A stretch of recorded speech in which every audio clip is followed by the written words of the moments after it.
സ്കൂളിൽ ജോലിക്ക് കയറിയ സമയത്ത് പ്രിൻസിപ്പൾ പോകാത്ത മീറ്റിങ്ങിനൊക്കെ എന്നെ സബ്സ്റ്റിറ്റ്യൂട്ട് മീറ്റിങ്ങിന് വിടുമായിരുന്നു. അങ്ങനെ ഞാൻ വയനാട് ജില്ലയിലെ ഒരു CBSE സ്കൂളിൽ മീറ്റിങ്ങിന് പോയി. പ്രിൻസിപ്പൾമാരുടെ മീറ്റിംഗ് ആണ്. അപ്പോൾ എല്ലാ സ്കൂളിലെയും പ്രിൻസിപ്പൾമാർ വണ്ടിയിലാണ് വന്നത്, സ്വന്തം വണ്ടിയിൽ, സ്കൂൾ വണ്ടിയിലും. ഞാൻ ലൈൻ ബസ്സിനാണ് പോയത്. അപ്പോൾ ഞാൻ അവിടെ മീറ്റിങ്ങിന് അറ്റൻഡ് ചെയ്യുന്ന സമയത്ത് ഒരു ട്രെയിനിങ് സെഷനൊക്കെ ഉണ്ടായിരുന്നു. പുൽപ്പള്ളി സെൻറ് മേരീസിലെ ഒരു സിസ്റ്ററുമായിട്ട് പരിചയപ്പെട്ടു. പെട്ടെന്ന് തന്നെ ഞങ്ങൾ നല്ല കൂട്ടായി.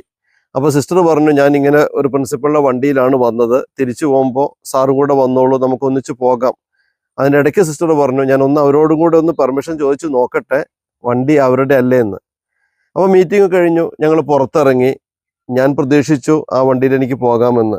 പക്ഷെ ഞാൻ അടുത്തേക്ക് ചെന്നപ്പോൾ ഈ പുൽപ്പള്ളി സെൻറ് മേരീസിലെ സിസ്റ്റർ എന്നോട് പറഞ്ഞു, സാറേ വണ്ടിയിലെ ആളൊക്കെ ഫുള്ളാണ്, അവർക്കെന്തോ ചെറിയ പ്രയാസമുണ്ടെന്ന്. അപ്പോൾ എനിക്ക് ആ സിസ്റ്ററുടെ മോഭാവം കണ്ടപ്പോൾ മനസ്സിലായി, സിസ്റ്റർക്ക് എനിക്ക് ലിഫ്റ്റ് തരണമെന്ന് ആഗ്രഹമുണ്ട്, പക്ഷെ സിസ്റ്റർ വന്നത് മറ്റൊരു പ്രിൻസിപ്പളിൻ്റെ വണ്ടിയിലാണ്.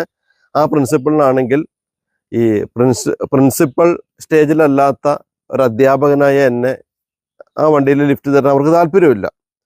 അപ്പോൾ ഞാൻ ഓക്കെ എന്ന് പറഞ്ഞു. ആ സിസ്റ്റർ ഒത്തിരി പ്രയാസത്തോടുകൂടി അവിടെ നിന്ന് പോകുന്നേ ഞാൻ കണ്ടു. അങ്ങനെ മീറ്റിംഗ് കഴിഞ്ഞ് എല്ലാവരും പോയി.